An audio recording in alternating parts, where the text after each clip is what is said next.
हम सब ने स्कूल में स्थायी बंदोबस्त, रैयतवाड़ी और महालवाड़ी के बारे में थोड़ा बहुत तो पढ़ा ही है। हाँ, नाम तो सुने हुए लगते हैं। बिल्कुल। पर आज हम जरा और गहराई में जाकर ये समझने की कोशिश करेंगे कि क्या ये सिर्फ टैक्स वसूलने के अलग अलग तरीके थे, या फिर ये भारत के पूरे सामाजिक और आर्थिक ताने-बाने को अपनी जरूरतों के हिसाब से बदलने के लिए सोचे समझे इंजीनियरिंग प्रोजेक्ट्स थे। ये सवाल ही पूरी चर्चा का सार है, क्योंकि जब हम इन सिस्टम्स को सिर्फ टैक्स के चश्मे से देखते हैं तो हम इनके जो गहरे और स्थायी असर थे उन्हें समझने से चूक जाते हैं। अच्छा। अंग्रेज सिर्फ पैसा नहीं वसूल रहे थे, वो जमीन के साथ भारत का जो सदियों पुराना रिश्ता था उसकी परिभाषा ही बदल रहे थे। और इस कहानी को समझने के लिए हमें थोड़ा पीछे जाना होगा, है ना, मुगल दौर में। जी बिल्कुल, वहां से शुरुआत करना जरूरी है। तो बताइए, मुगल काल में व्यवस्था कैसी थी? मतलब जमीन का मालिक कौन था, टैक्स कैसे लिया जाता था? देखिए, मुगल व्यवस्था में कागज पर तो जमीन का असली मालिक बादशाह होता था, लेकिन व्यवहार में किसान ही उस पर पुश्तों से खेती करता था, उसे कोई हटा नहीं सकता था। और टैक्स वसूलने के लिए बड़े बड़े जमींदार होते थे। अच्छा, तो ये जमींदारी बिचौलिए थे? हाँ, एक तरह से वो किसानों से उपज का एक हिस्सा लेते, अपना कमीशन रखते और बाकी सरकारी खजाने में जमा करा देते थे। और उन पर नजर रखने के लिए दीवान जैसे अधिकारी होते थे। तो ये सिर्फ एक टैक्स सिस्टम नहीं था, एक सामाजिक समझौता था। बिल्कुल। और फिर 1765 में बक्सर की लड़ाई हुई और सब कुछ बदल गया। ईस्ट इंडिया कंपनी को बंगाल, बिहार और उड़ीसा की दीवानी मिल गई। जी। और ये दीवानी मिलना सिर्फ एक कागजी अधिकार नहीं था। ये तो ऐसा था जैसे कंपनी के हाथ में एक एटीएम कार्ड आ गया हो जिसका कैश सीधे भारत के खेतों से निकलता था। बिल्कुल सही उपमा है। और इस एटीएम का इस्तेमाल उन्होंने बहुत बेरहमी से किया। कैसे? उन्होंने पहले कुछ साल तो पुरानी मुवह व्यवस्था को ही बनाए रखा, बस जमींदारों पर नजर रखने के लिए अपने यूरोपीय अफसर बिठा दिए। पर इरादे तो कुछ और ही थे। इरादे बिल्कुल नेक नहीं थे। स्रोतों के मुताबिक जहां मुगलों के समय बंगाल का राजस्व 65 से 80 लाख के बीच रहता था, कंपनी के आते ही पहले ही साल में यह आंकड़ा उछलकर 147 लाख पर पहुंच गया। क्या कह रही है? मतलब लगभग दोगुना? हाँ, लगभग दोगुनी वसूली। इसका नतीजा तो बहुत भयानक हुआ होगा फिर। बहुत भयानक। 1770 में बंगाल में ऐसा भीषण अकाल पड़ा कि लगभग 1/3 आबादी खत्म हो गई। 1/3? जी। लेकिन यहाँ एक दिलचस्प मोड़ है। इतनी लूट के बावजूद ईस्ट इंडिया कंपनी खुद कंगाली की कगार पर थी। ये कैसे हो सकता है? उसके अफसर तो अमीर हो रहे थे, लेकिन कंपनी लंदन में अपने शेयर धारकों को डिविडेंड तक नहीं दे पा रही थी। सारा पैसा भ्रष्टाचार में जा रहा था। ओहो। तो इसी भ्रष्टाचार और पूरी अव्यवस्था से निपटने के लिए वॉरेन हेस्टिंग्स 1772 में पहला बड़ा प्रयोग लेकर आए, इजारेदारी सिस्टम। ये क्या था? ये एक सीधी साधी नीलामी थी। किसी भी जमीन के टुकड़े से सबसे ज्यादा टैक्स वसूल कर देने की जो भी बोली लगाता, उससे 5 साल के लिए वो इलाका ठीके पर मिल जाता था। बिल्कुल। इसे फार्मिंग सिस्टम भी कहते हैं। सोच ये थी कि सबसे ऊंची बोली लगाने वाला सबसे कुशल कलेक्टर होगा। लेकिन इसमें एक बहुत बड़ा पेंच था, है ना? क्या? इसने पुराने जो पुश्तैनी जमींदार थे उनको तो दौड़ से ही बाहर कर दिया। अब कोई भी साहूकार या व्यापारी जिसे जमीन से कोई लेना देना नहीं था, सबसे ऊंची बोली लगाकर टैक्स कलेक्टर बन सकता था। यही इसकी सबसे बड़ी खामी थी। एक उदाहरण से समझते हैं। हाँ, बताइए। मान लीजिए एक खेत की कुल पैदावार 5 बोरी अनाज है। पुराने जमींदार को पता है कि इसमें से 2 बोरी किसान के परिवार के लिए है, 1 बोरी अगले साल के बीज के लिए और 1 बोरी उसकी मेहनत का मुनाफा। सही। तो वो बची हुई 1 बोरी टैक्स मिलेगा। लेकिन जो नया ठेकेदार है, जिसे सिर्फ अपनी बोली की रकम वसूलनी है, वो 4 बोरी की बोली लगा देगा। और फिर वो किसान से 4 बोरी तो वसूलेगा ही, अपना मुनाफा निकालने के लिए शायद बची हुई 5वीं बोरी भी छीन ले। एग्जैक्टली। और अगर फसल खराब हो गई तो किसान तो पूरी तरह बर्बाद। उसे साहूकार से कर्ज लेना पड़ेगा। ये तो बर्बादी का एक दुष्चक्र शुरू करने जैसा था। और यही हुआ। ठेकेदार अक्सर बड़ा चढ़ाकर बोली लगा देते थे और फिर पैसा चुकाए ही नहीं पाते थे। कंपनी को भी स्थिर आमदनी नहीं मिली। तो ये सिस्टम पूरी तरह फेल हो गया। हाँ, पूरी तरह। 5 साल बाद इसे 1 साला किया गया, पर नतीजा वही रहा। इजारेदारी ने बंगाल की कृषि को लगभग तबाह कर दिया और कंपनी को ये सबक सिखाया कि सिर्फ लूट से काम नहीं चलेगा, उन्हें एक स्थायी व्यवस्था बनानी होगी। और इसी स्थायित्व की खोज में लॉर्ड कॉर्नवालिस 1793 में लेकर आए स्थायी बंदोबस्त या परमानेंट सेटलमेंट। तो बंगाल, बिहार और उड़ीसा में लागू हुए इस सिस्टम के पीछे की सोच क्या थी? ये इजारादारी से अलग कैसे था? हमें ये समझना होगा कि कॉर्नवालिस उस वक्त की जो यूरोपियन सोच थी उससे बहुत प्रभावित थे। अच्छा। फ्रांस में फिजियोक्रेट्स नाम का एक विचारक समूह था जिसका मानना था कि देश की सारी दौलत जमीन से ही आती है, और इंग्लैंड में जमींदार वर्ग को समाज का स्तंभ माना जाता था, जो जमीन में निवेश करता था और राजा के प्रति वफादार रहता था। बिल्कुल। तो कॉर्नवालिस ने सोचा कि क्यों ना यही मॉडल भारत में कॉपी पेस्ट कर दिया जाए। मतलब भारत में अंग्रेजों के वफादार जमींदारों का एक नया वर्ग तैयार किया जाए जो कंपनी के लिए टैक्स भी वसूले और जमीन की देखभाल भी करे। सही पकड़ा। इसके 3 मुख्य लक्ष्य थे।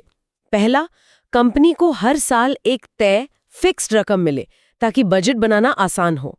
दूसरा, टैक्स वसूलने का सिरदर्द जमींदारों पर डाल दिया जाए। और तीसरा, और ये सबसे बड़ा बदलाव था, जमींदारों को जमीन का मालिक बना दिया जाए।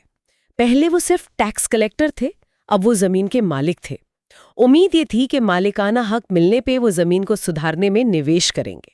लेकिन अगर हम कंपनी के नजरिए से देखें तो ये तो एक जीनियस स्ट्रोक था। उन्होंने सारा जोखिम जमींदारों पर डाल दिया और अपने लिए एक फिक्स्ड गारंटीड इनकम पक्की कर ली। उनके लिए तो ये विन विन सिचुएशन थी। उनके नजरिए से तो बिल्कुल थी, लेकिन इस विन विन में एक बहुत ही क्रूर शर्त छिपी थी। कौन सी? सनसेट लॉ, यानी सूर्यास्त का कानून। सनसेट लॉ, ये क्या था? इसके तहत अगर कोई जमींदार तय तारीख को सूरज डूबने तक अपना लगान जमा नहीं कर पाता था तो उसकी पूरी जमींदारी छीनकर नीलाम कर दी जाती थी। कोई सुनवाई नहीं, कोई रियायत नहीं। बाप रे, ये तो बहुत सख्त था। जी। तो कागज पर तो ये बहुत अच्छा लग रहा है, कंपनी को पैसा मिल रहा है, जमींदार अमीर हो रहे हैं। लेकिन मेरे मन में एक सवाल है, इस पूरी तस्वीर में किसान कहाँ है? यही इस सिस्टम का सबसे दुखद पहलू है। किसान इस पूरी तस्वीर से ही गायब था। मतलब? जमींदारों को जमीन का मालिक बना दिया गया और किसानों को उनकी ही जमीन पर सिर्फ एक किराएदार। जमींदार उनसे कितना भी लगान वसूल सकता था, इसकी कोई सीमा तय नहीं की गई। और वो जब चाहे किसान को जमीन से निकाल सकता था? हाँ, जब चाहे बेदखल कर सकता था। तो जमींदारों ने जो अतिरिक्त मुनाफा कमाया, क्या उन्होंने उसे जमीन सुधारने में लगाया जैसा कि कॉर्नवालिस ने सोचा था? बिल्कुल नहीं। उन्होंने मुनाफा तो कमाया, लेकिन जमीन में कोई निवेश नहीं किया। इससे एक और नई और भयानक प्रथा ने जन्म लिया, एब्सेंटी लैंडलॉर्डिज्म। Absentee landlordism? हाँ, मतलब जमींदार अपनी जमींदारी छोड़ के कलकत्ता जैसे शहरों में आलीशान जिंदगी जीने लगे और लगान वसूलने का काम उन्होंने आगे अपने एजेंटों को दे दिया, जिन्होंने आगे और एजेंट रखे। अरे वाह। कुछ स्रोतों में तो ये भी जिक्र है कि 19वीं सदी के मध्य तक बंगाल में जमींदार और किसान के बीच 15 से 20 परतें बन चुकी थी। 15 से 20 मतलब असली किसान से लेकर बड़े जमींदार तक 15 बिचौलिए थे और हर कोई अपना हिस्सा काट रहा था। जी, और सारा बोझ उस किसान पे पड़ रहा था जो असल में मेहनत कर रहा था। तो स्थायी बंदोबस्त ने किसान को अपनी ही जमीन पर गुलाम बना दिया। हाँ, और उसने जमींदार और किसान के बीच की उस सामाजिक कड़ी को भी तोड़ दिया जो सदियों से चली आ रही थी। अब जमींदार सिर्फ पैसा वसूलने वाली एक दूर बैठी ताकत था। तो बंगाल में तो उन्होंने जमींदारों का एक नया शक्तिशाली वर्ग बना दिया। लेकिन जब कंपनी दक्षिण की तरफ बढ़ी, मद्रास प्रेसिडेंसी में, तो उन्हें वहां इस तरह के बड़े स्थापित जमींदार तो मिले ही नहीं। सही बात है। तो उनका पुराना फॉर्मूला वहां काम नहीं कर सकता था, उन्हें कुछ नया सोचना पड़ा, है ना? सही पकड़ा। दक्षिण भारत की सामाजिक संरचना बिल्कुल अलग थी। यहाँ पॉलीगर हुआ करते थे, जो विजयनगर साम्राज्य के जमाने के छोटे छोटे स्थानीय सरदार थे। अच्छा। उनके अपने किले और अपनी छोटी सेनाएं होती थीं। जब अंग्रेजों ने उनसे ज्यादा टैक्स मांगा तो उन्होंने हथियार उठा लिए, जिसे इतिहास में पॉलीगर युद्ध के नाम से जाना जाता है। तो अंग्रेजों को समझ आ गया कि इन लड़ाकू सरदारों को बंगाल के जमींदारों जैसे अधिकार देना खतरनाक हो सकता है। बिल्कुल। तो अगर जमींदार नहीं तो फिर टैक्स किससे वसूला जाए? यहीं पर अलेक्जेंडर रीड और थॉमस मुनरो एक नया आइडिया लेकर आए, रैयतवाड़ी सिस्टम। रैयत का मतलब होता है किसान। उन्होंने कहा, हम बिचौलियों को हटा देते हैं, हम सीधा किसानों के साथ बंदोबस्त करेंगे। एक मिनट, अगर रैयतवाड़ी सिस्टम में किसान को जमीन का मालिक बना दिया गया था तो सैद्धांतिक रूप से तो ये एक बहुत प्रगतिशील कदम था। हाँ, सुनने में तो अच्छा लगता है। उसे अपनी जमीन बेचने, खरीदने, गिरवी रखने का हक मिल गया। फिर ये इतनी बुरी तरह फेल कैसे हो गया? क्या समस्या सिर्फ टैक्स की दरों में थी या सिस्टम के डिजाइन में ही कोई बुनियादी खोट थी? आपका सवाल बहुत महत्वपूर्ण है। कागज पर यह वाकई बहुत अच्छा लग रहा था, लेकिन इसकी विफलता के पीछे 2-3 बड़ी वजहें थीं। पहली, जैसा आपने कहा, टैक्स की दरें वो बेतहाशा थीं। कुल उपज का लगभग 50 से 55%।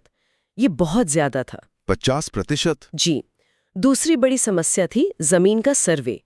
टैक्स तय करने के लिए जमीन का जो सर्वे होता था वो अक्सर बहुत गलत और अनुमान पर आधारित होता था। अच्छा।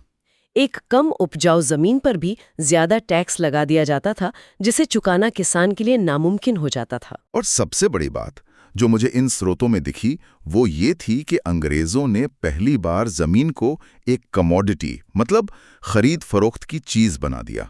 सदियों से जिस जमीन से किसान का रिश्ता माँ बेटे जैसा था, अब वो सिर्फ एक सौदा बन गई थी। क्या यही इन नीतियों का सबसे गहरा और स्थायी असर नहीं था? बिल्कुल, यही इस सिस्टम की डिजाइन का बुनियादी खोट था।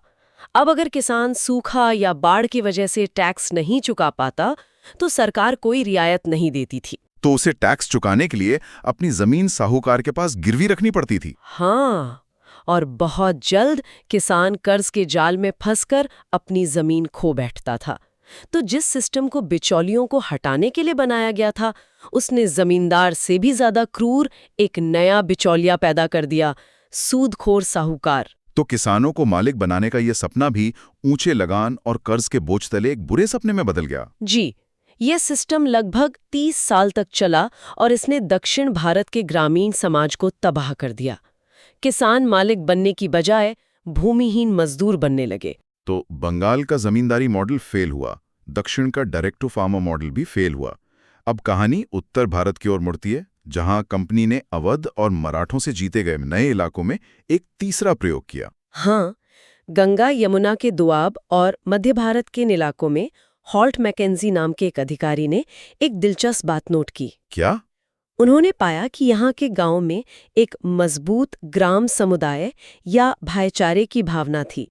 यहाँ जमीन किसी एक किसान की नहीं, बल्कि एक तरह से पूरे गांव की सामूहिक संपत्ति मानी जाती थी। अच्छा, तो लोग मिलकर खेती करते थे? हाँ, और उपज का बंटवारा करते थे। तो यहाँ कंपनी किसके साथ समझौता करती? किसी एक किसान से तो कर नहीं सकती थी, और यहाँ बड़े जमींदार भी नहीं थे। मैकेंजी ने सुझाव दिया कि बंदोबस्त न किसी एक जमींदार से हो, न किसी एक किसान से, बल्कि पूरे गांव या महाल से हो। महाल का मतलब था एक गांव या कुछ छोटे गांव का समूह। और यहीं से महालवारी सिस्टम का जन्म हुआ। जी। तो इसमें टैक्स कैसे तय होता था और उसे जमा कौन करवाता था? प्रक्रिया काफी जटिल थी। अधिकारी पूरे गांव के खेतों का सर्वे करते थे, हर खेत की मिट्टी की गुणवत्ता देखते थे और फिर पूरे महाल की अनुमानित कुल उपज का हिसाब लगाकर उस पर टैक्स तय कर देते थे। और टैक्स जमा करने की जिम्मेदारी वो पूरे गांव की होती थी, जिसका प्रतिनिधित्व गांव का मुखिया या लंबरदार करता था। ये सिस्टम तो बाकी दोनों का एक तरह का मिश्रण लगता है। इसमें स्थायी बंदोबस्त की तरह एक बिचौलिया लंबरदार भी है और रैयतवाड़ी की तरह जमीन का सर्वे भी है। क्या ये सफल हुआ? आखिरकार ये सिस्टम भी अपनी ही महत्वाकांक्षा का शिकार हो गया। इसकी सबसे बड़ी वजह फिर वही थी, राजस्व की राक्षसी मांग। फिर से ऊंचा टैक्स? हाँ, शुरुआती दौर में ये कुल उपज का 80 से 95% तक तय कर दिया गया था। 95%? ये तो अविश्वसनीय है। मतलब गांव वाले जो भी उगाते वो सब सरकार ले लेती थी। जी, सीधी सीधी लूट थी। बाद में विलियम बेंटिक ने इसे घटाकर 66% और फिर 50% किया, लेकिन तब तक बहुत देर हो चुकी थी। इतने भारी टैक्स ने उस सामुदायिक भावना को ही नष्ट कर दिया जिस पर यह सिस्टम आधारित था। गांव कर्ज में डूब गए और ये सिस्टम भी कृषि अर्थव्यवस्था को बर्बाद करने का एक और जरिया बनकर रह गया। तो इन सभी स्रोतों को देखने के बाद जो तस्वीर उभरती है वो बहुत साफ है। चाहे इजारेदारी की नीलामी हो, स्थायी बंदोबस्त के मालिक जमींदार हों, रेतवाड़ी के मालिक किसान हो या महालवाड़ी का मालिक गांव हो, नाम कोई भी हो, कहानी का अंत एक ही था, किसान की बर्बादी और भारत से अधिकतम राजस्व की निकासी।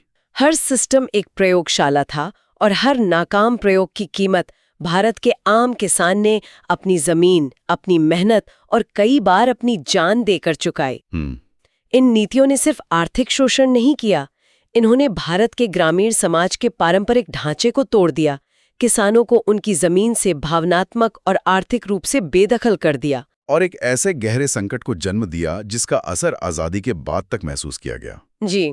इन स्रोतों ने हमें ये तो विस्तार से बताया कि ये सिस्टम क्या थे और कैसे काम करते थे, पर एक सवाल जो मेरे जहन में अटक गया है वो ये है कि जब किसी बाहरी शक्ति द्वारा जमीन के साथ आपका रिश्ता, जो पीढ़ियों से आपकी पहचान का हिस्सा रहा हो, उसे बार बार और इतनी मौलिकता से बदल दिया जाए, तो उस समाज पर इसका पीढ़ियों तक चलने वाला मनोवैज्ञानिक प्रभाव क्या हो सकता है?